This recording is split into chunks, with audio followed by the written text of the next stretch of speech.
The question slipped out of Charles Morgan's mouth the way smoke slips through the gaps in old timber, quietly, without his full permission, and impossible to call back once it had gone. He had not meant to ask it. He had meant to say something simpler, something safer, something about whether she wanted more stew or whether the rain sounded like it was letting up against the cedar shingles above them. But instead, with the fire low and the night pressing its full weight against the walls of his cabin, he had looked across the rough-hewn table at Rasha Rageborn and asked her what home had felt like. She went quiet so long that he almost apologized. He watched her face in the firelight, the deep green of her skin, the slight curve of her lower tusks, the way her dark eyes had stopped moving and gone somewhere very far away. She sat perfectly still, one large hand wrapped around a clay mug of warm broth, and she said nothing. The fire crackled. The rain came down. A branch somewhere out in the dark timber groaned under the weight of autumn water, and Charles opened his mouth to say never mind, that he was sorry, that he should not have asked something so personal. And then she said, "It felt like something I kept reaching for in the dark, and my hand always closed around nothing, until I stopped reaching." Charles Morgan did not respond for a long moment. He simply looked at her, this woman who had arrived on his land 3 weeks ago with a broken wagon wheel, a bruised shoulder, and the kind of stillness in her face that people only wore when they had practiced it for years. And something in the architecture of his chest shifted. That was the moment, though neither of them would have called it that for a long time afterward. It had started the way most things start on the frontier, with need and weather, and the particular stubbornness of people who have nowhere else to go. Charles Morgan was 31 years old and had been farming the stretch of land the locals called Grafin Ridge for 5 years. He had come from the eastern settlements, from a town called Morrow's Creek, where his father had worked a mill, and his mother had kept a kitchen garden that smelled like rosemary and wood smoke. He had come west because of the land grants offered by the Territorial Council, 40 acres and a deed, and the unspoken promise that a man willing to break new ground could make something out of nothing if he worked hard enough and did not mind the solitude. He did not mind the solitude. He had always been the kind of man who found more peace in the company of work than in the company of people, and the cabin he had built over the first 2 years square and solid, with a good chimney, and a loft for sleeping and wide windows that caught the afternoon light was evidence of that. He raised barley and kept a small kitchen garden. He traded smoked venison with the settlement of Kelford 5 miles south whenever he needed salt or tallow candles or seed. He had a horse named Burl who was stubborn and old, and whom he loved unreasonably. He had a dog named Fig who was not stubborn at all, and who had died 2 winters back of a snake bite, which had left a particular kind of silence in the cabin that Charles had never quite figured out how to fill. He was not unhappy. He would have told you that plainly. But he was alone, and there is a difference between choosing solitude and having no choice but to wear it. Rasha Rageborn came to him on a Thursday in early autumn, when the leaves along the ridge had just begun to think about turning, and the air carried the first serious suggestion of cold. She was coming from somewhere and going somewhere else, and the wagon she had been driving, a small trade wagon loaded with cured hides and carved wooden tools and several jars of a dark amber medicinal oil, had shed a wheel on the rutted path that ran along the eastern edge of Charles's property. The wheel had not just come loose, it had shattered. 2 of the spokes had snapped and the iron rim had bent on a half-buried boulder, and there was nothing to be done with it except mourn it and figure out what came next. Charles had heard the crack from his field. He thought at first it was a branch falling, and then he thought it might be his fence line giving way, and then he heard the unmistakable sound of an animal snorting in distress, and came through the tree line to find a dark bay mule standing with its ears flat back and its head low, while Rasha Rageborn stood in the road assessing the damage with the focused calm of a woman who had assessed a great many damages in her life. He stopped when he saw her. He would be honest with himself about that. He stopped. It was not fear exactly. He had seen orcs before. The territory had a sizable orc population, clustered mostly in the northern communities and the ridge settlements, and you did not trade in Kelford for 5 years without seeing orc merchants and orc traders and the occasional orc patrol rider from the northern clans. He knew enough not to be afraid, but he stopped because she was striking in a way that his brain needed a moment to process. She was tall, nearly as tall as he was, which put her at just over 6 feet, with a broad, strong build and green skin the color of deep forest moss after rain. Her hair was black and thick, pulled back in a loose braid that had come half undone in the road trouble, and she wore a traveling coat of heavy brown wool over a linen shirt and leather riding trousers. Her tusks were modest and curved upward gently at the corners of her mouth. Her face, when she turned to look at him, was wary and measuring and absolutely, completely composed. She looked like someone who had learned a long time ago not to show anything she was not certain about showing. "Your fence line starts back there," she said before he could say anything. "I stayed on the road. This is not your problem." He looked at the wheel. He looked at her shoulder where she was holding herself with a slight tilt that said pain without advertising it. He looked at the mule, who looked back at him with enormous sad eyes. "My fence line's about 30 yards that way," Charles said, pointing. "You're well off it, but the wheel is a problem whether it's mine or not. I can manage." "I'm sure you can." He walked over and crouched down to look at the wheel. 2 spokes were clean splinters. The rim was bent in a crescent. "But you'll manage it a lot harder without a spare rim, and I happen to have one in my barn that came off my own wagon 2 springs ago. Might fit." She watched him. He could feel it. He stayed crouched over the wheel and let her watch because he understood instinctively that she needed to make up her mind about him from a safe distance before anything else could happen. "Why would you give me your rim?" she said finally. He looked up. "I didn't say give. I said it might fit. Let's see if it fits first and then we'll figure out the rest." Something in her face shifted, just slightly. Something like the first easing of a very tight cord. The rim fit. Not perfectly, but well enough with a little persuasion from Charles's hammer, and a length of his iron wire bent into a brace at the weakest point. It took most of the afternoon, and by the time they were done the light had gone gold and long across the grass, and the mule was calmer, and Rasha had let him see that her shoulder was in fact giving her real trouble, not broken, but badly bruised from where she had been thrown against the wagon sideboard when the wheel went. "You should not drive tonight," Charles said, because it was true. "That brace will hold, but the road south gets rough after the Oaken crossing, and your shoulder will make steering hard." She looked south down the road. She looked at the lengthening shadows. She looked at nothing in particular for a moment. "Is there an inn in Kelford?" she said. "There is. But it's 5 miles, and Margold Tess, who runs it, has views about who she rents rooms to." He said it plainly, without apology or softness, because he thought she deserved plainness. "She's been known to turn away orc travelers even when she has rooms." Rasha's expression did not change. It did not need to. That information had the texture of something she had encountered many times. "I have a spare room," Charles said. "It's nothing special, cot and a blanket and a roof, but the roof is solid."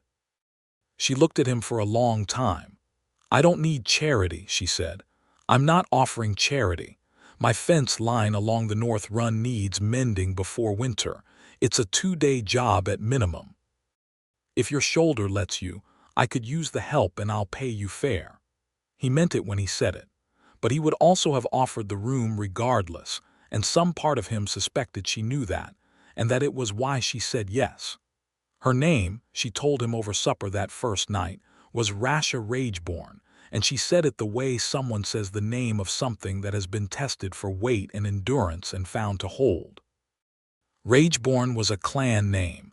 The old tradition of naming by character or deed was still kept in the northern orc communities, though it was fading. Her mother had been called Vara Rageborn before her. Her mother's mother had carried the name before that. She was 26 years old. She had been trading on the road for 4 years, running hides and medicinal goods between the northern ridge settlements and the southern market towns, working alone, staying in places that would have her and camping when they would not. She did not say much beyond that first night. She answered what he asked directly and offered nothing more. He did not press. He had spent 5 years learning what silence felt like from the inside, and he respected it in other people. The fence work started the next morning. Her shoulder was stiff and she moved it carefully, but she worked steadily and without complaint, and Charles quickly realized she was not simply tolerant of hard work. She was skilled at it. She understood fence construction the way someone understands something they have actually thought about, knew where a post was going to give before it gave, knew how to brace a corner so it would hold through a winter's worth of frost heave. He found himself watching her work with a kind of quiet appreciation that had nothing to do with her appearance and everything to do with the clarity of her competence. "Where did you learn fence work?" he asked on the first afternoon when they stopped to rest and drink water by the big oak at the north corner of his property. She was quiet for a moment, looking out at the tree line. "My uncle's farm," she said, "in the northern ridges. I worked it until I was 20. And then," she took another drink of water, "and then the land deal fell through. Humans bought the northern corridor and the clan agreements went with it. Most of the farms there either sold or were," she paused, "absorbed. My uncle sold. There was not much left to stay for." Charles said nothing immediately. He had heard about the northern corridor deals.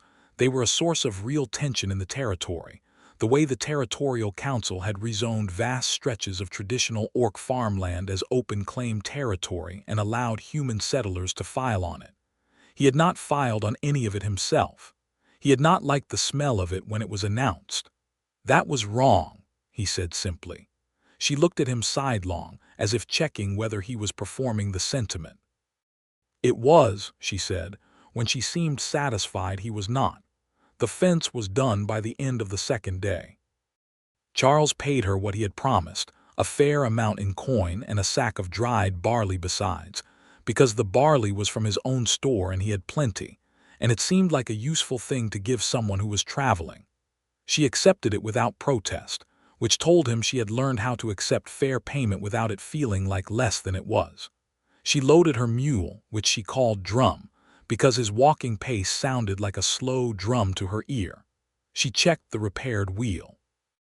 She checked her shoulder by rolling it in a circle and wincing once quickly before her face went smooth again.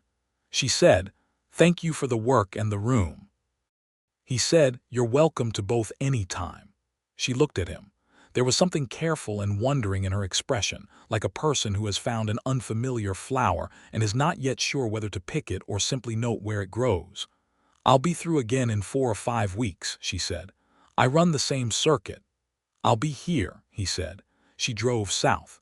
He stood at his gate and watched until Drum's slow, rhythmic walk carried her out of sight around the bend. The evening was very quiet after she was gone. He went inside, stoked the fire, and sat with his hands around a cup of tea and thought about nothing in particular. But the quiet in the cabin felt different than it had before she arrived. It had an edge to it now, a shape, like a space that had been briefly occupied and was now aware of its own emptiness. He went to bed and slept well and told himself he was glad for the solitude. She came back in 5 weeks, as she had said, driving north with an empty wagon. She had sold her goods in Kelford and the surrounding settlements and was returning to the northern ridge markets to restock. She stopped at his gate as if it was a natural thing to stop there, which it was not, which they both understood. He came out of the field when he saw her and walked to the gate, and they stood on opposite sides of it for a moment. "Wheel held," he said. "Wheel held," she said. He opened the gate. "Stay for supper." She tied Drum to the post and came in. That supper was easier than the first. They talked for longer. He told her about the barley crop and what he expected for the late harvest. She told him about a market dispute she had witnessed in Kelford between a human grain merchant and an Orc spice trader, and the way the settlement's trade arbiter had handled it in the grain merchant's favor despite the Orc trader clearly having the better of the legal argument. "He had the receipts," she said flatly. He had the original contract in his own handwriting and 2 witnesses, and the arbiter still ruled against him. "I know Arbiter Combs," Charles said. "He's a small man in a big chair." "Most of them are," Rasha said, and then something glinted in her dark eyes that was almost humor. He laughed. It surprised him how genuine it was. She looked at him with that careful, wondering expression again, and then the corner of her mouth curved upward slightly, just slightly, and he thought that was probably a smile, and it made something bright and unreasonable happen in his chest. She did not stay the night. She thanked him for supper and drove on north in the early dark, with Drum plodding steadily up the road and the last light leaving the sky in streaks of orange above the ridge. She came back 6 weeks after that, then 4 weeks after that. The intervals were shortening, which both of them noticed and neither of them mentioned. By the 5th visit, it was winter and the road north was getting difficult, and she arrived with frost on the front of her coat and ice in the rings of her braid, and when Charles opened the cabin door and the firelight fell across her face, he felt something that he had no clean word for, something that sat between relief and want and a kind of pure, uncomplicated gladness. "The road's icing over north of the Oaken Crossing," she said. "Come in," he said. "I'll take Drum to the barn." She came in. He took Drum to the barn and settled him with hay and an extra blanket over his back, because the old mule had earned it. When Charles came back inside, Rasha had found the bread he'd baked that morning and was cutting it with the efficiency of someone who had made herself at home in a kitchen she did not yet know she felt at home in. He watched her for a moment from the doorway. She was still wearing her coat, which meant some part of her was still deciding. Her braid had come half undone from the ice, and loose black hair fell across her jaw. She was entirely lovely in the firelight, and Charles Morgan, who was not generally a man prone to excess feeling, felt something like awe. He came inside and hung his coat on the peg and said nothing about any of it. They ate. They talked. The fire got lower and neither of them moved to build it up, because building it up would have been admitting that the evening was going to continue, that she was going to stay, and that acknowledgement was still a step neither of them had quite decided to take. It was in this firelight, with the bread eaten and the broth gone and the snow beginning again outside, that Charles asked his question. "What did home feel like," he said, "before the Northern Corridor deals, before all of it?" She went still. "The way water goes still when the wind stops. The way something living goes still when it needs to decide whether to run or to stay." He watched the firelight on her face and the long distance in her dark eyes, and he was about to say, "Never mind, I'm sorry, it's none of my business. It felt like something I kept reaching for in the dark," she said. "And my hand always closed around nothing, until I stopped reaching." The fire crackled. The snow whispered at the window. "How old were you?" he said. "When you stopped reaching?" She looked at him directly. 20, she said. "When my uncle sold the farm, but I had stopped reaching before that. My mother died when I was 12. After that, home was wherever I was standing, which is to say it was nowhere mostly." "I'm sorry," he said, not the automatic apology. The real one that sits in the sternum. "Don't be," she said. "I managed." "I know you did," he said. "That doesn't mean it wasn't hard." She looked at him for a long moment. Her large hands were wrapped around the clay mug. The firelight moved across her features, the strong line of her jaw, the slight swell of her lower tusks, the dark expressive eyes that had been schooled to show nothing and were showing something now anyway. "What about you?" she said. "What does home feel like for you?" He thought about it honestly. "Quieter than I expected," he said, "but better than I feared." Something shifted in her face. "That's a careful answer." "It's an honest one." He paused. "It got quieter when my dog died. I haven't figured out how to fill that yet." "What was its name?" "Fig." A ghost of something moved across her face. "Fig," she repeated, and the word carried a tenderness that surprised him. "She was unreasonably fond of me," he said. "I was unreasonably fond of her." "That's what dogs are," Rasha said. "Unreasonable fondness wearing fur." He laughed again. And again she gave him that small, careful curve of the mouth that he was beginning to understand was her full smile, the real one, held close and rarely offered. She stayed that night. The spare room, cot and blanket and the solid roof.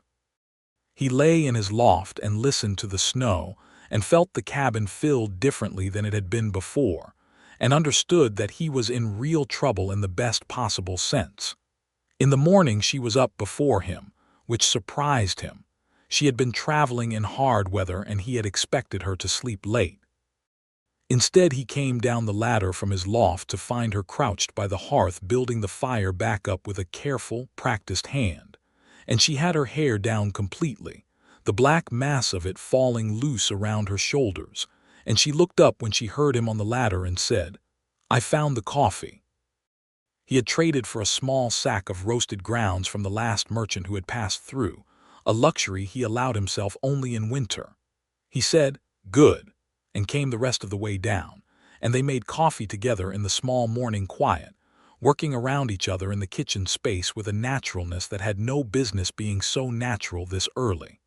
They stood at the window with their cups and looked at the snow. It had come down heavy overnight, and the world was white and soft and still.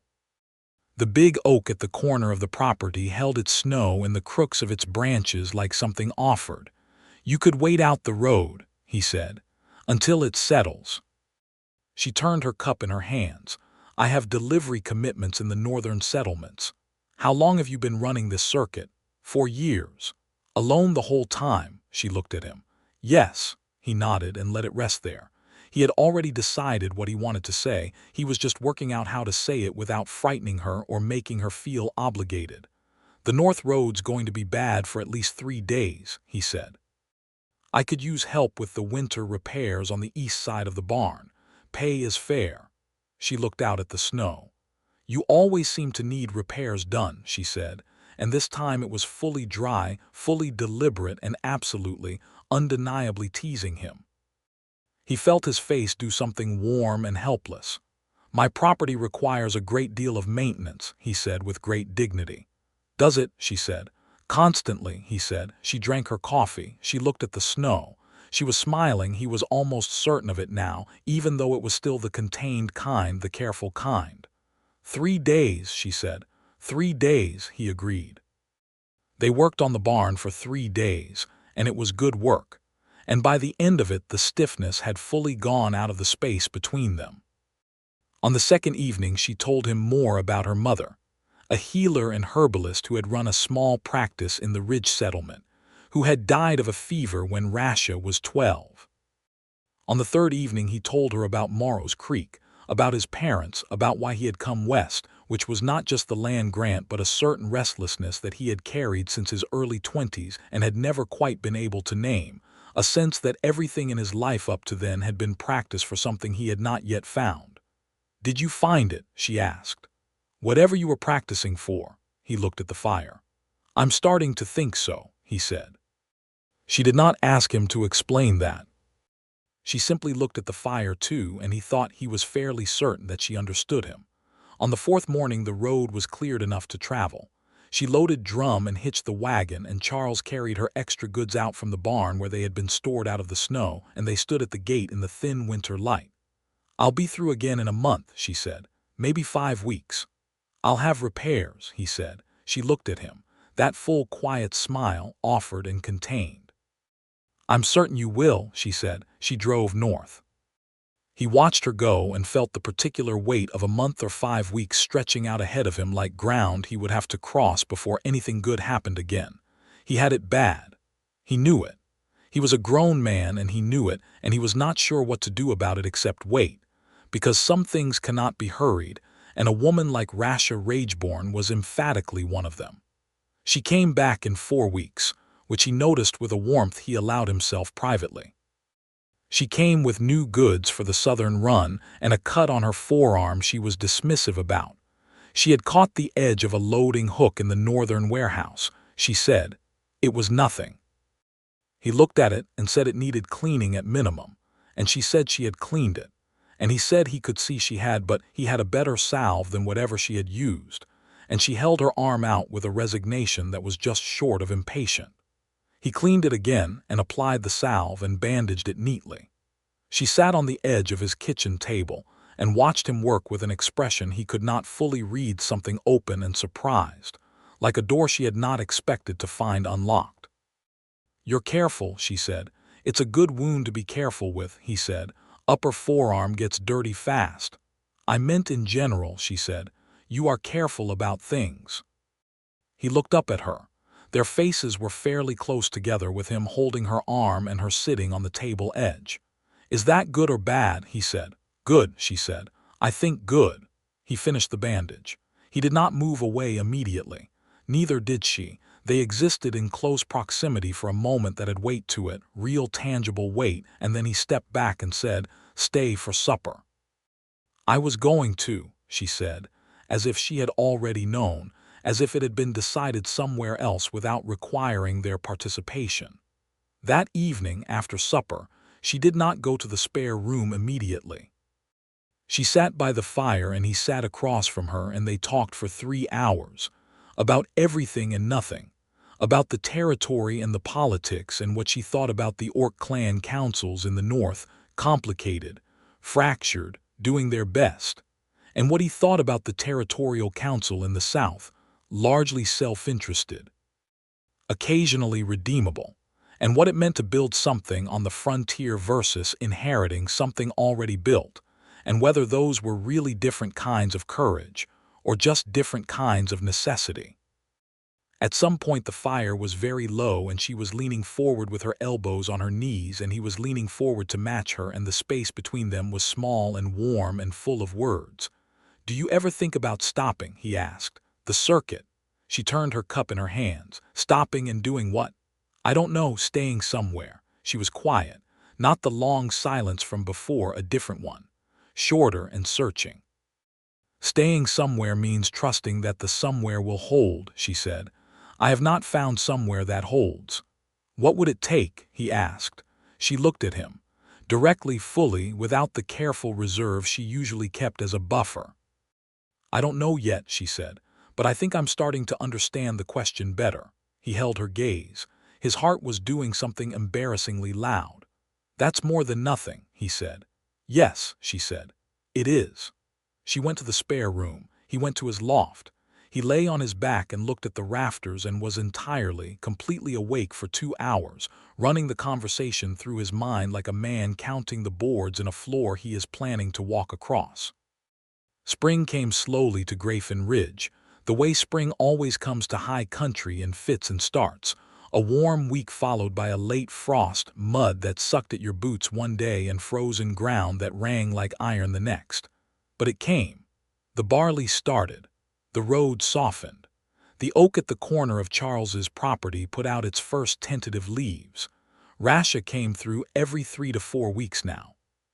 She did not pretend it was only about the repairs, and he did not pretend to need that many repairs. She brought him things from the northern settlements. A jar of the amber medicinal oil her mother had first taught her to make, a carved bone-handled knife from an Orc craftsman in the ridge town of Hearthcairn, a sack of unusual grain seed she had found at a market and thought he might want to experiment with. He gave her things too, a better traveling coat, lined with lamb's wool, which he had traded for specifically, because the one she wore was not adequate for the late winter cold. She argued about accepting it, which he had expected. He said it was payment for the oil, which was worth far more than the coat, which was not strictly true, but gave her a frame to accept it in, which was the point. She wore the coat from that day forward. In April, something happened that changed the shape of things. She came through on a Tuesday, later in the day than usual, and when she came through the gate her face was different, not the carefully composed stillness she wore as a matter of habit, but something rawer. Something that had been composed and then lost its composition. He came out of the barn when he heard Drum and took one look at her face and said nothing, just went to Drum's head and held the mule still while she climbed down from the wagon. She moved stiffly, and he saw that she had been crying at some point, not recently, but recently enough that her eyes still carried the slight swelling of it. He did not ask. He unsaddled Drum and put him in the barn, and Rasha came in without being asked and sat at the kitchen table, and he made tea and put it in front of her and sat down across from her. "My uncle died," she said when the tea was half gone. "I'm sorry," he said. He was the last of it, she said. The last of my mother's family. There's a cousin in the Eastern Orc settlements, but we have never been close. She wrapped her hands around the mug. He died on the land he sold. He bought a small plot outside Cairn when he sold the farm, and he died there last week, and I did not get there in time. Charles said nothing for a moment. He let the silence be what it needed to be. Were you close with him? He said. He was my family, she said simply, which was its own answer. He reached across the table and put his hand over hers. Just for a moment, just a brief warm pressure, the way you would steady something that was in danger of tipping. She looked down at his hand and then up at his face, and something moved across her expression that he could not name, but that made him feel the way standing in sunlight after a long cold makes you feel. He pulled his hand back. She looked back at her tea. You should not drive tonight, he said. Stay. She stayed 3 nights. Not in the spare room for sleeping, but in the main room for the evenings, close to the fire, talking and being quiet in alternation. And he made good food every night because it was something useful he could do. And by the 3rd night the rawness in her face had eased, and she was more herself again, measured and present and sharp and occasionally, carefully, funny. On the 3rd night she said, You have been very kind to me. You are easy to be kind to, he said. She shook her head slowly. You do not know what it has been like for most of my life. People who are, she paused, not like you. Tell me, he said. She looked at him, and then she did. She told him about being turned away from inns, from trade posts, from market stalls where the owner simply turned to serve the next customer when she approached. She told him about the time a group of young men from Kelford had followed her wagon for half a mile when she was 18, shouting things. She told him about the trade arbiter she had mentioned before, and others like him. She told him about a letter she had once written to the Territorial Council about the Northern Corridor land deals, a careful and well-reasoned letter, to which she had received no response. She told him about the way some people looked at her tusks, as if the tusks were all she was, as if there were not a complete and complicated person behind them. She said all of it quietly, without drama or self-pity, with the same matter-of-fact tone she might use to describe a difficult stretch of road. And that was somehow worse than if she had said it with anger. Charles listened to all of it and did not flinch from any of it, which she seemed to be watching for. When she finished, he said, I think you are one of the most capable and thoughtful people I have ever met, and the world has been poorer for treating you like less than that. She looked at him for a long time. You say things like that, she said, like you mean them. I do mean them. I know, she said. That's what's strange. He tilted his head. Strange, she turned her mug in her hands. I am not used to it, she said. I am used to, she searched for the words.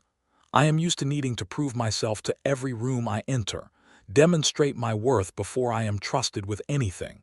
You looked at the broken wheel and offered me your rim before you knew anything about me. I knew you were in trouble on the road, he said. That seemed like enough. For you, she said.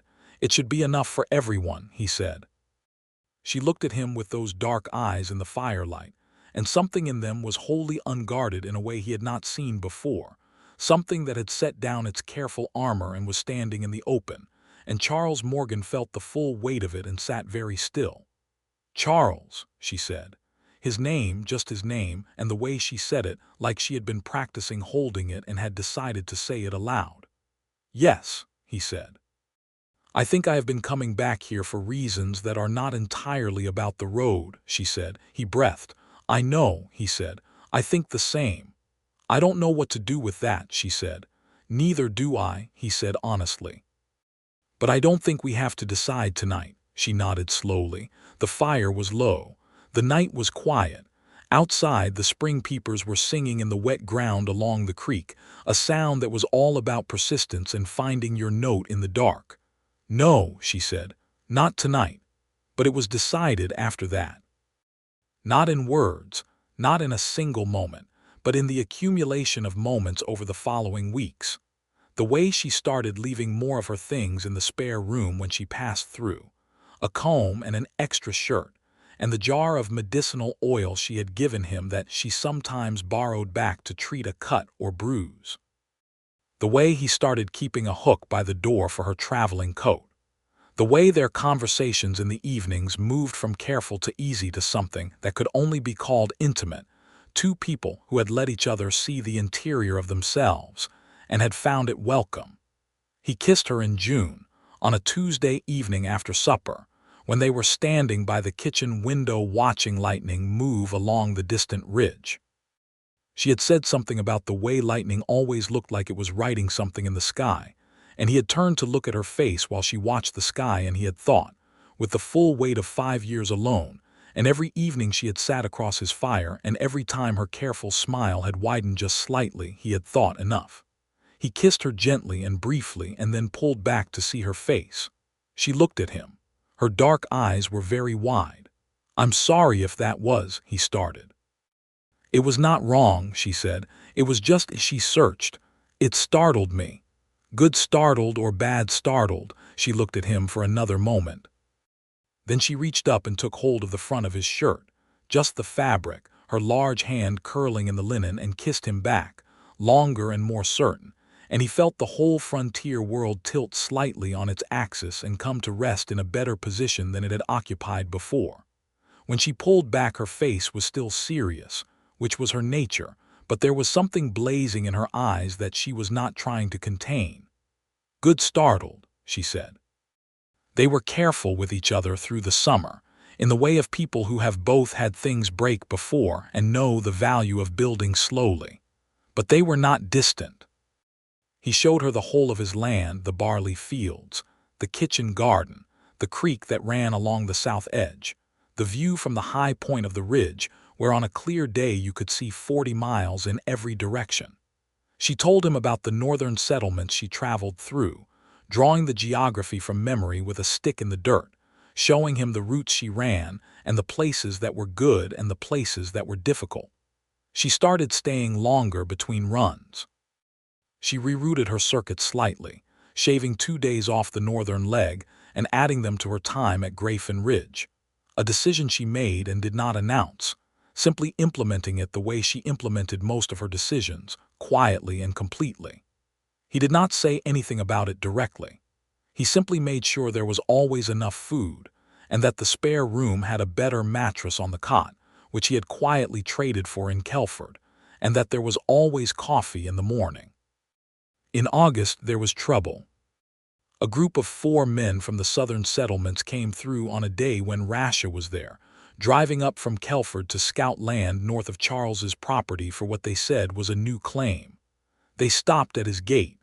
He came out and spoke with them, and they were not hostile to him. They were friendly, in fact, in the way of people who assume they are among their own kind. One of them, a wide-shouldered man who introduced himself as Dirk Hassel, looked past Charles to where Rasha was working in the kitchen garden, and his expression changed. "That your orc?" Hassel said, with the possessive article doing a great deal of unpleasant work. Charles felt something cold and focused come over him. "That's Rasha Rageborn," he said. "She works this land." Hassel and his companions exchanged looks.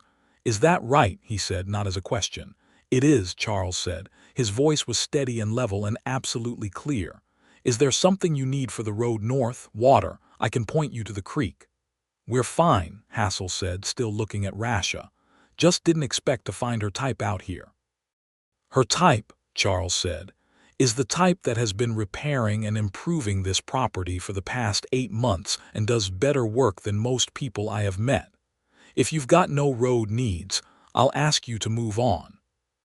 There was a silence in which several things were measured and found to be what they were. Hassel looked at Charles, really looked at him, the way you look at a man when you are trying to determine what he is made of and whether it is worth testing. What he saw in Charles's face must have given him a clear answer, because he nodded once and turned his horse and rode on, and his companions followed, and Charles watched them until they were well up the road. When he turned back to the garden, Rasha was standing at the fence watching him. He walked back to the fence and stopped on his side of it. She was looking at him with an expression he had not seen before. It was the expression of someone who has been defended, who has stood back and allowed another person to stand in front of them and say this is not acceptable, and who is feeling the particular complicated emotion that creates. "You did not have to do that," she said. "Yes, I did," he said. "You could have said nothing. They might have moved on anyway." "They might have," he said. "But they would have moved on thinking it was acceptable to talk about you that way in front of me. I did not want that to be on the table." She looked at him for a long moment. Her hands were dark with garden soil. Her hair was braided back. She was wearing the lambswool-lined coat over a lighter linen shirt with the sleeves rolled up, and the afternoon sun was on her face, and she was the most beautiful person Charles Morgan had ever stood within 10 feet of, and he was fairly certain he was in love with her in the permanent, structural, load-bearing way, the kind of love that is not a feeling that visits but a fact that stays. "Come here," she said. He went through the garden gate. She met him and put her arms around him, a full embrace, her chin at his shoulder, her hands at his back, and he held her with his arms around her shoulders and his face at the side of her head, and they stood there in the kitchen garden in the August sun for a long, quiet moment. "Thank you," she said, against his shoulder. "Always," he said. He meant it as a promise. She heard it that way. He felt her exhale slowly, a long breath that seemed to carry something old and heavy with it on its way out. She began to stay at Grafin Ridge more than she traveled, by the fall. She had not said explicitly that she was stopping the circuit. She still made runs, but shorter ones, and she began to take on more of the work of the property as if she were invested in its outcomes, which she was, increasingly. She planted things in the kitchen garden from her own seed stores. She built a better hay shelter for Drum in the barn. She began keeping her good leather-working tools in the barn rather than the wagon. Charles watched all of this and said nothing that would make her feel like she was being observed making a decision. He simply continued to be the person he had been, consistent, warm, steadily present, and let the decision be hers to make in her own time and her own way.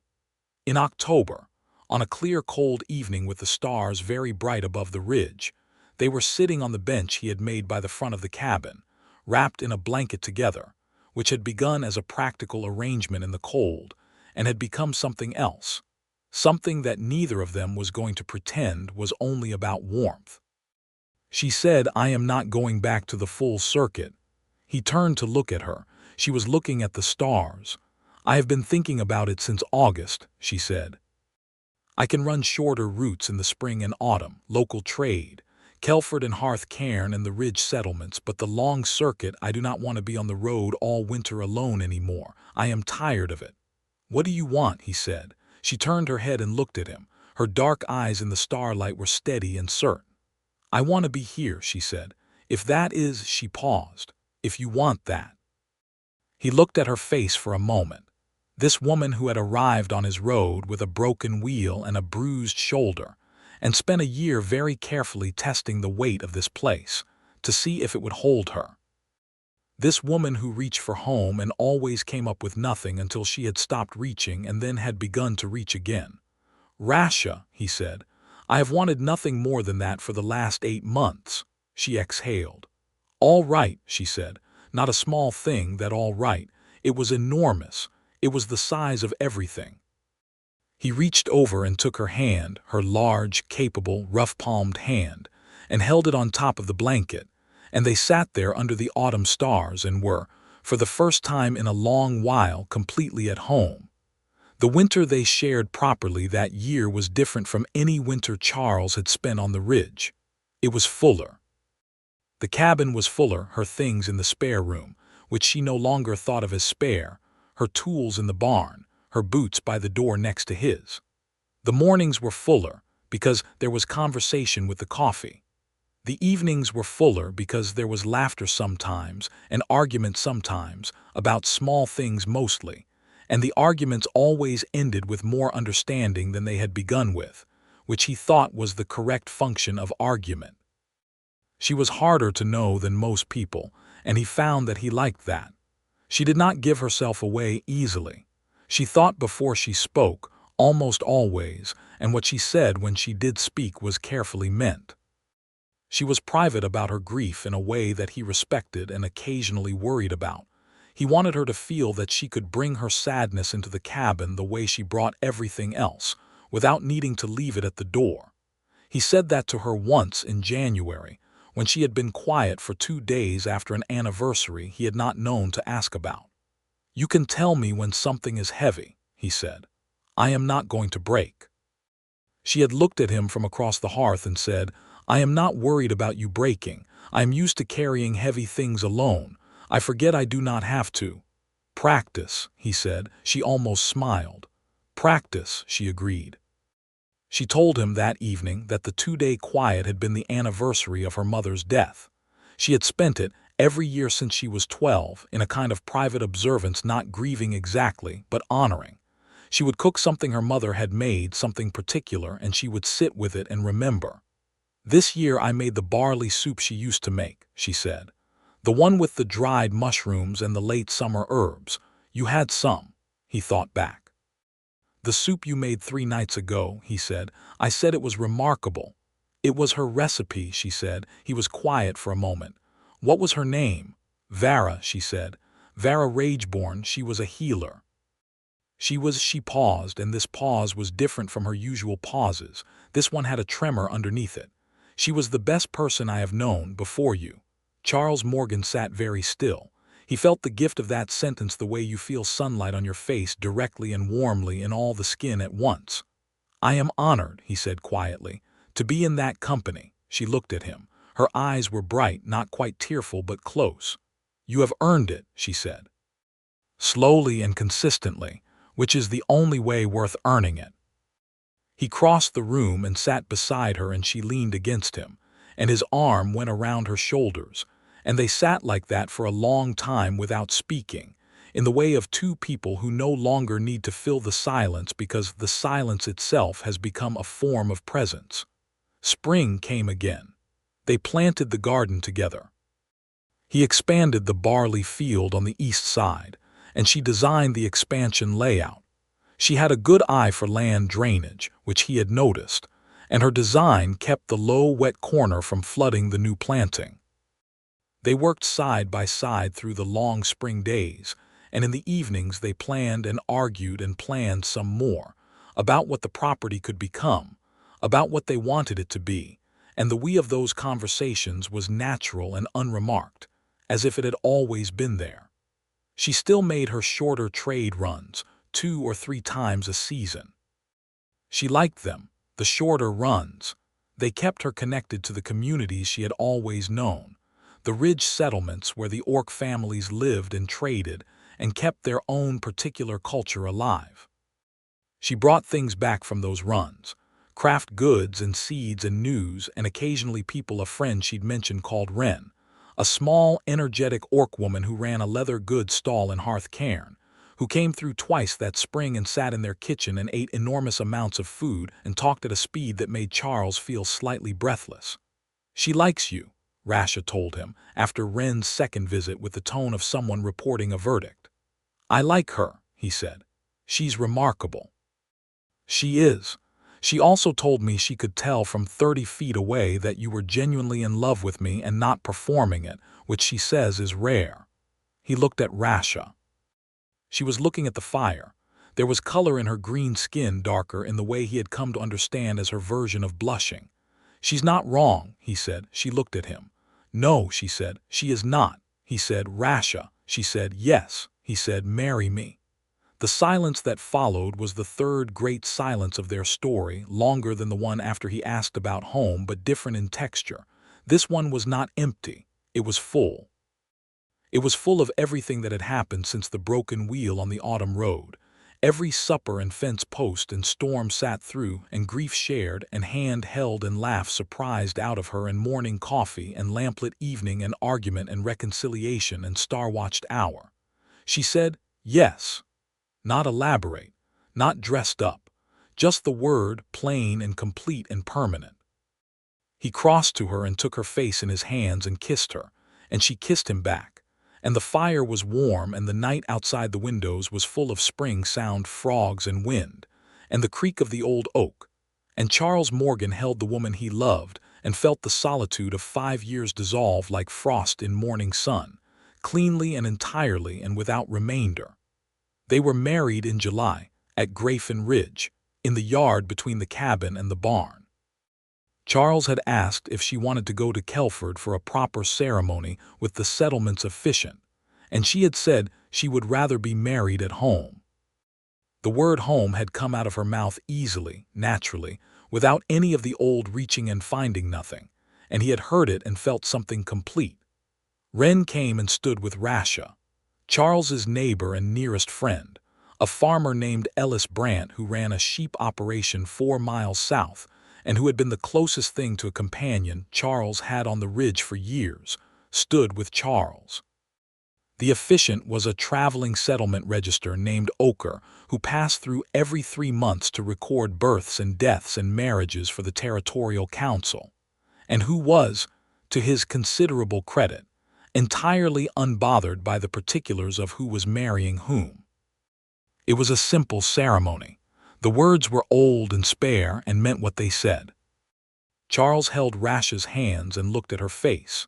She was wearing a deep green dress she had made herself over the winter, in anticipation of this or something like this, and her hair was down and braided with small white wildflowers Wren had found along the creek bank, and she was looking at him with those dark, unguarded eyes, fully open, the armor down, standing entirely in the light, and he said the words that promised him to her for the duration of his life and meant every syllable.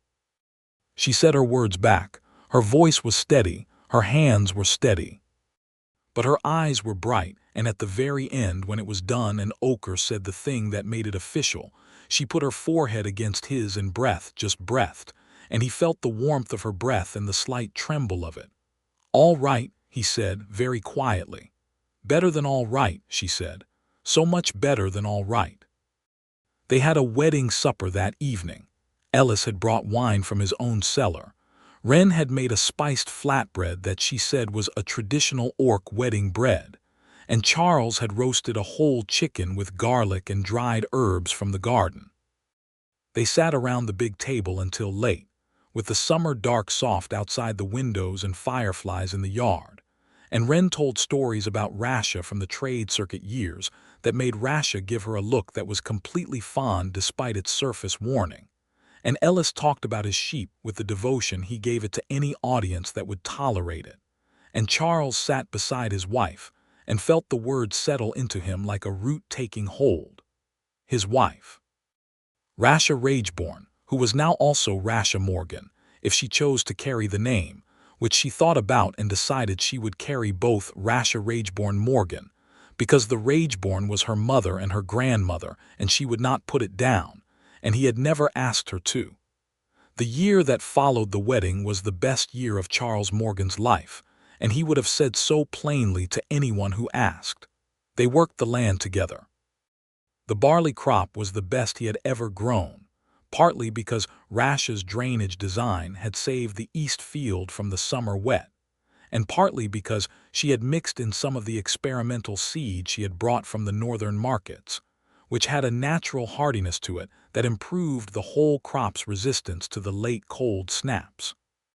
They sold the surplus in Kelford and at Hearth Cairn, and used the earnings to build a second barn for Drum, and the 2 new goats Rasha had acquired in a trade, animals she had decided they needed, and which turned out to be correct. The goats provided milk, and they learned to make a rough cheese from it that winter that Ellis declared, with great feeling, to be the finest thing he had eaten in a year. They had their first disagreement that was a real one, not a small argument about fence angles or market timing, but a genuine conflict in November, when Rasha wanted to take a late autumn run to Hearth Cairn and Charles was worried about the weather.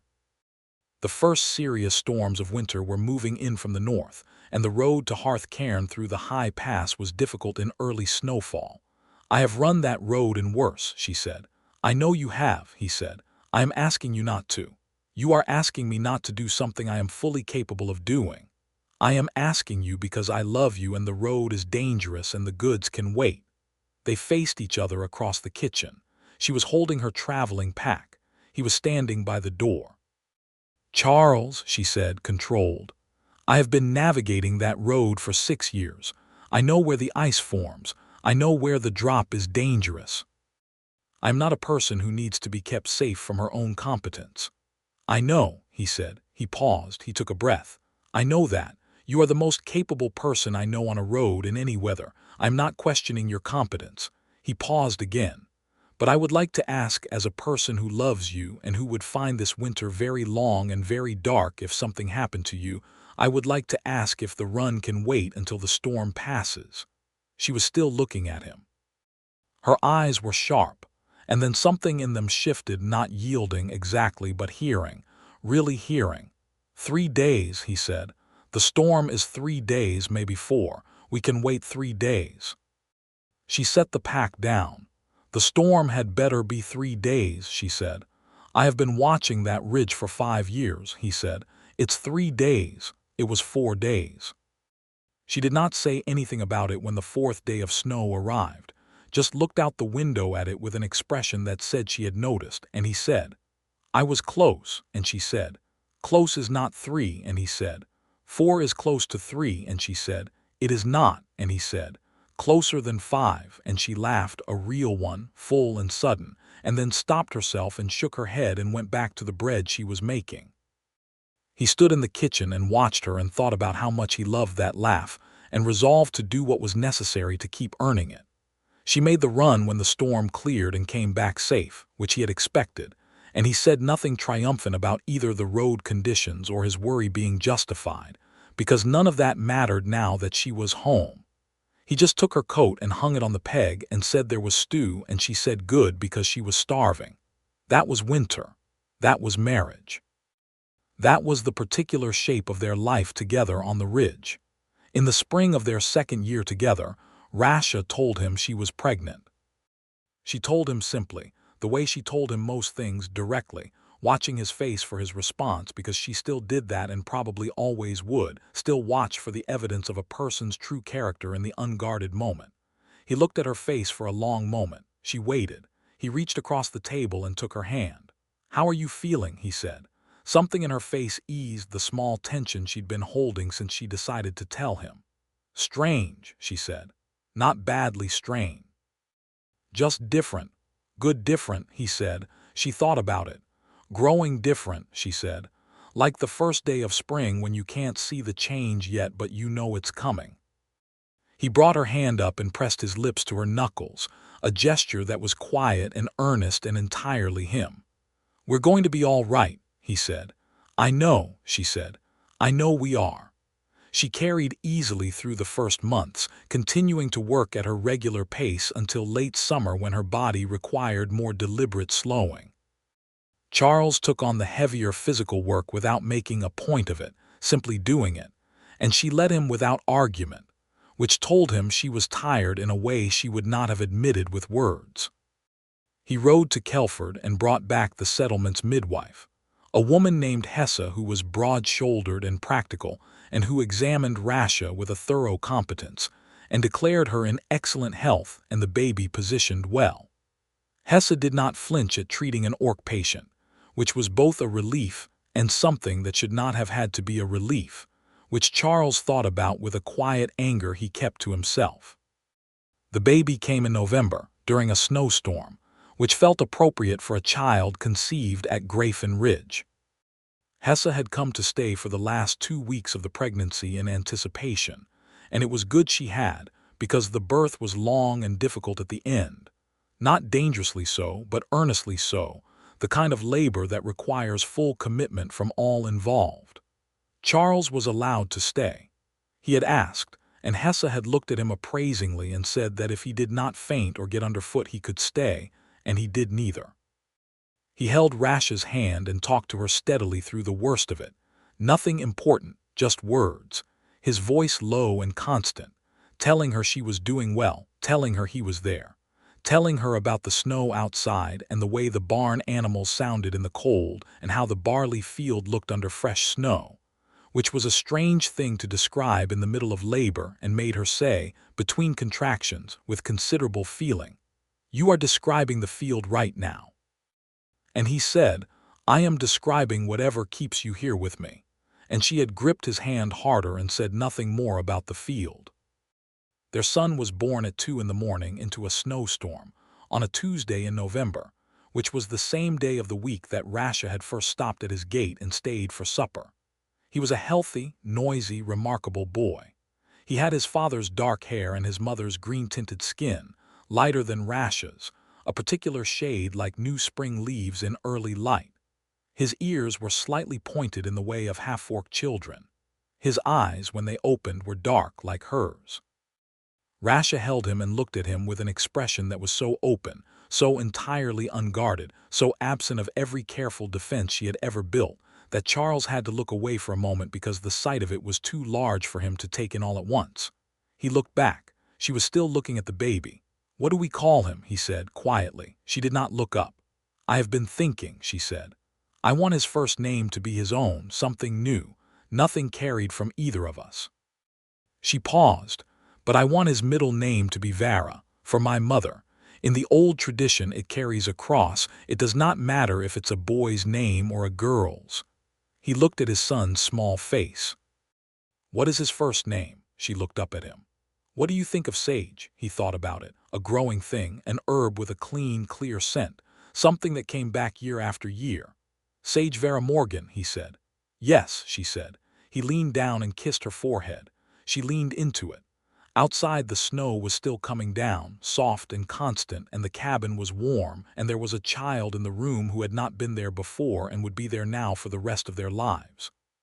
Sage Vara Morgan grew up at Grafin Ridge, as if the land had been waiting for him. He was a round, sturdy, curious boy who learned to walk in the kitchen garden and spoke his first real word, which was, improbably, barley, which Rasha said proved he was more his father's child, and Charles said proved he had good priorities, and who followed both his parents around the property with the total devotion of a person who has never been given any reason to doubt that he is wanted. Wren came every few months and was an enthusiastic and slightly chaotic presence in Sage's life from infancy. She brought him carved wooden animals and loud songs, and once, when he was 2, a very small leather hat of her own making which he wore for 6 months straight and wept over when he finally outgrew it. Ellis Brant came regularly and brought sheep metaphors to situations where they did not strictly apply, and was the child's devoted honorary uncle. He had come to regard Rasha with an honest and uncomplicated respect over the years, an evolution that had been neither quick nor smooth, Ellis being a man of strong initial opinions that required significant evidence to shift, but he had shifted, and the shift was real. Rasha's cousin from the eastern settlements, Darrow, came to visit the summer Sage turned 3. They had not been close, and the visit was tentative at first. Darrow was a quiet, watchful man who seemed to be assessing the situation carefully, the way Rasha herself had once assessed every situation.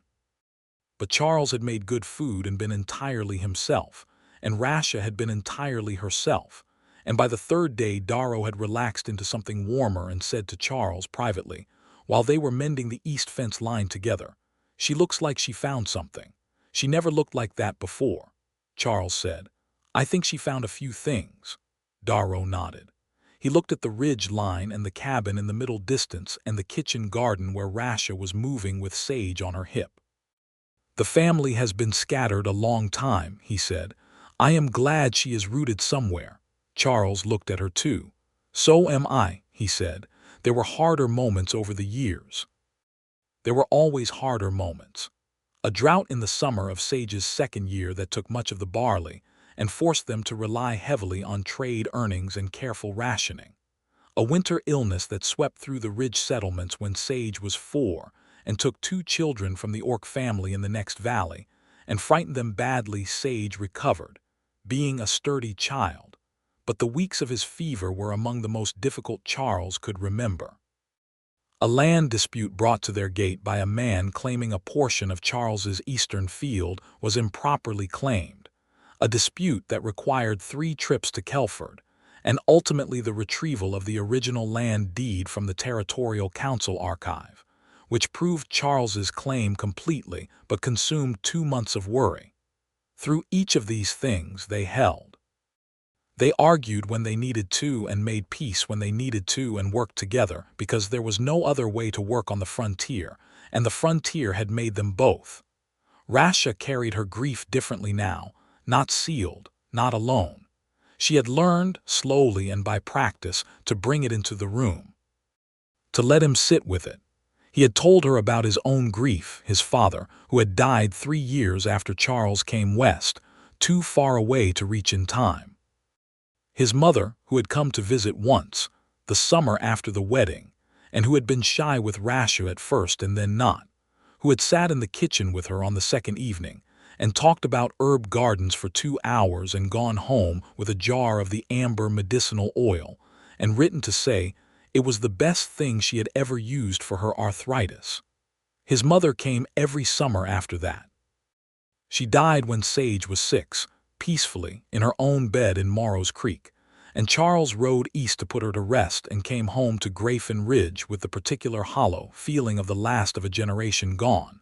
And Rasha was at the gate when he came up the road, having seen the dust of burls approach from the garden. And she took the horse and said nothing immediately, just walked beside him to the cabin, and that night she cooked his mother's rosemary chicken, the recipe his mother had given her the second summer she visited, and set it on the table and said, "I thought you might want it." He had looked at the plate and then at her and had not been entirely in command of his face for a moment. She had sat beside him, not across from him, beside him, and put her hand over his on the table, and they had been still together for a long moment before he picked up his fork. "Thank you," he said. "I know," she said. Sage was 10 when his sister was born. Her birth was easier than his faster, with less drama, which Hesse's apprentice, a young woman named Cord who had taken over the practice when Hesse retired, said was typical for second children, but Charles thought was also typical for a child of Rasha's temperament, who was simply efficient about things. The girl came into the world in the early morning in April, when the ridge was just greening and the kitchen garden smelled of new earth. She was smaller than Sage had been, dark-haired with her mother's eyes, and a particular set to her jaw that Charles recognized as Rasha's expression when she had made up her mind about something. Sage was brought in to see her, and stood at the bedside looking at the small bundle in his mother's arms with an expression of complete seriousness. He said, "She is very small." Rasha said, "You are also very small." He considered this. "What is her name?" "We are deciding," Rasha said. She looked at Charles. He looked at the small, dark-eyed girl. He had a name in mind, had carried it for several months, but he had not said it yet because naming belonged to both of them. "I thought," he said, "maybe Venna, an old name, frontier orc origin that meant something between beloved and found." Rasha looked at the baby. She looked at Charles. She said, "Venna." Sage said, "Venna," experimentally. The baby opened her eyes, dark and alert, already looking at the world as if she needed to take its measure. "Venna Morgan," Rasha said. "Yes." The years after Venna's birth were the full years, the settled years, the years that had the quality of a thing that has found its shape and is living inside it. The property grew, a second field, a proper herb garden that Rasha designed and tended with the focused pleasure of someone pursuing an inheritance from her mother, a workshop addition to the barn where Charles built furniture in the winters, a trade he had picked up slowly and found he had a gift for, the patient shaping of wood into useful form.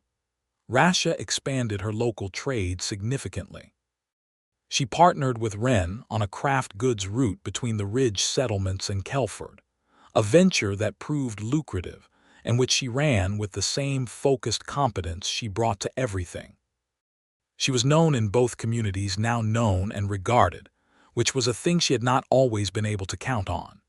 There were still people in Kelford who turned away or spoke too loudly or made assumptions, and she moved through those moments with the same quiet composure she had always carried. But now she moved through them and came home, and home was full and real and warm. Their children grew up between two cultures and wore both naturally. Sage went to lessons at the Kelford Settlement School, and also spent weeks in the summer at the Hearth Cairn community with Wren, learning orc craft traditions and old songs. Venna, who turned out to have her mother's gift for plants and her father's patient attention, spent her early years divided between the herb garden and her father's workshop, making small things out of wood and growing things in pots. There was a day, when Sage was 16 and Venna was 6, that Charles remembered afterward as a day that felt like a settling of accounts. It was a Sunday in late summer, one of those days that existed in the perfect temperature of no complaint, with a good wind and long light and everything in the garden full and ripe. Rasha was in the herb garden. Venna was with her, handed small tasks, being talked through names and properties with the focused instruction of a mother who takes seriously the passing of knowledge. Sage was in the barn working on a project of his own. He had taken to his father's woodworking, naturally and eagerly, and was building a chair for Ellis Brant as a birthday gift, which Ellis did not know about and which would make him cry. Charles was fairly certain, though Ellis would deny it. Charles was sitting on the bench by the front of the cabin. Just sitting, not working, which was unusual for him, but the day invited it and he allowed it. He watched Rasha in the garden with their daughter. Watched the way she handed Venna a sprig of something and crouched down to speak to her at eye level, the two of them in the long grass between the herb rows, Rasha's hand on Venna's head. Watched the way the afternoon light fell across them, green and gold. He thought about the question he had asked at a low fire, in an autumn that felt very far away and very close at the same time. He thought about the long silence. He thought about her answer. It felt like something I kept reaching for in the dark. And my hand always closed around nothing, until I stopped reaching. He watched her hand on their daughter's head.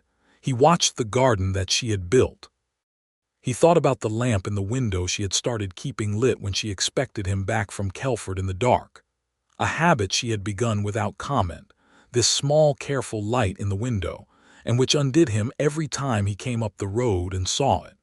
He thought about the fact that she had stopped reaching, and then she had started again, and she had found something this time. He thought about how glad he was.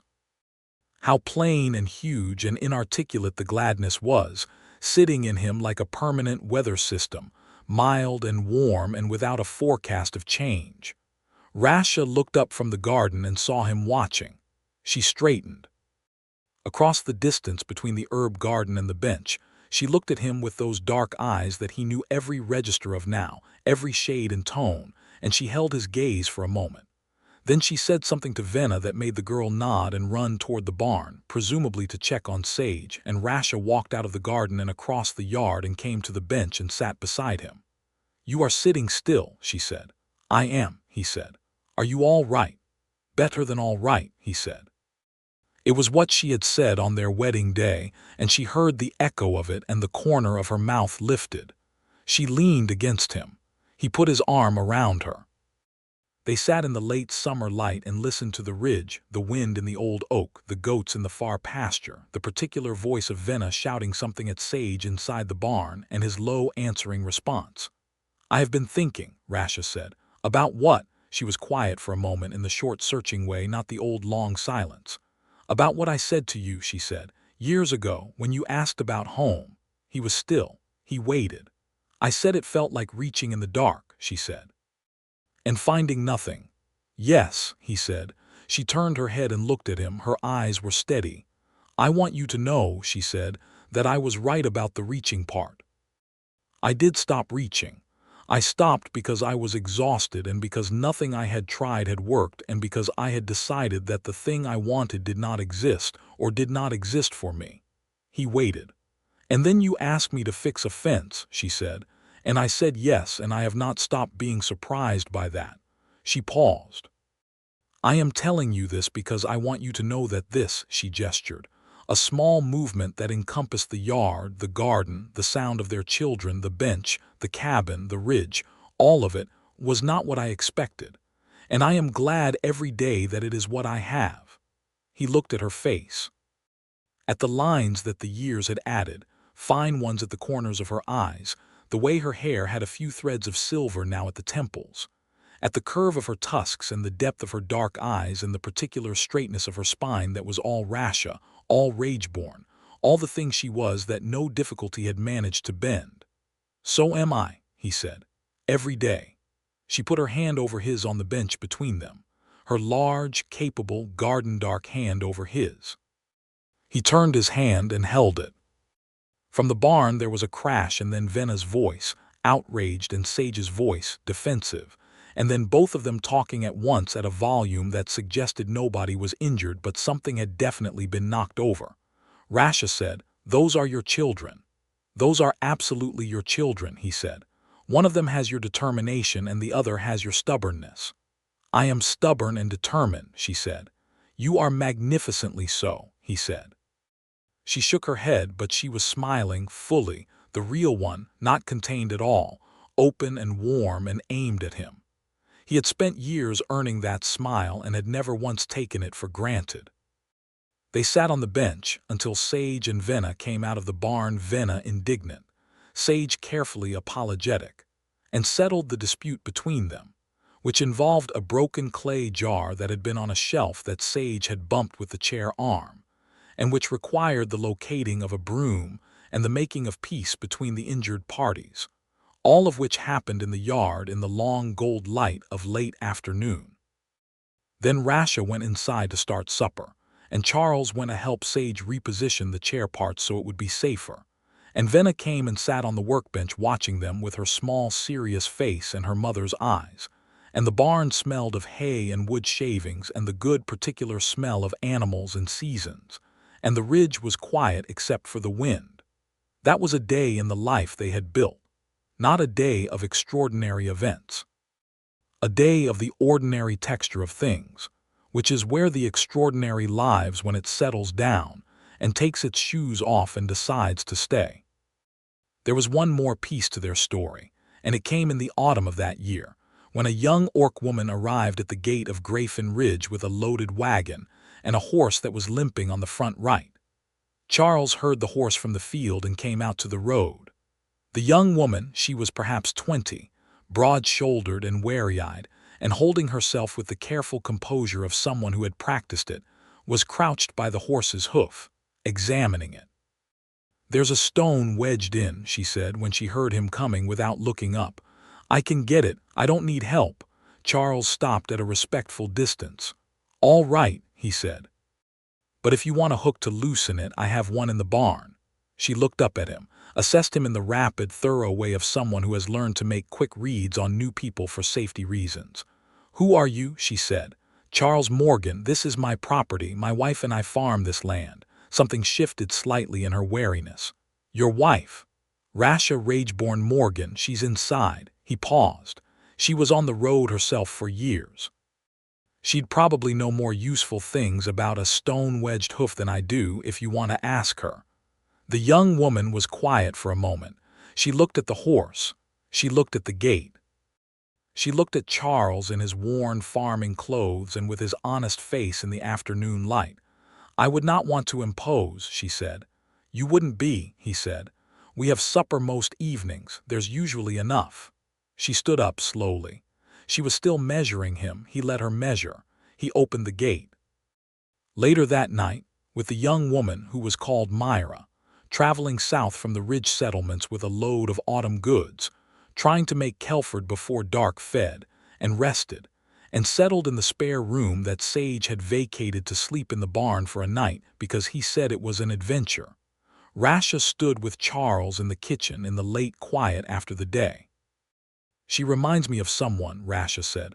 "I know," he said. She looked at him. There was something in her eyes that was warm and deep and complete. "You did right," she said, opening the gate. "I had a good example," he said. She reached up and touched the side of his face, her thumb at his jaw, her palm warm against his cheek. He covered her hand with his. The fire was low in the hearth.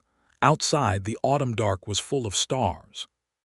Rasha Rageborn Morgan looked at Charles Morgan, her husband, the man who had asked her what home felt like and heard her true answer, and who had then quietly, patiently, entirely become the answer to the question himself. "This," she said, not finishing any particular sentence, not responding to any particular thing he had said, just naming what they were standing inside of. He knew what she meant.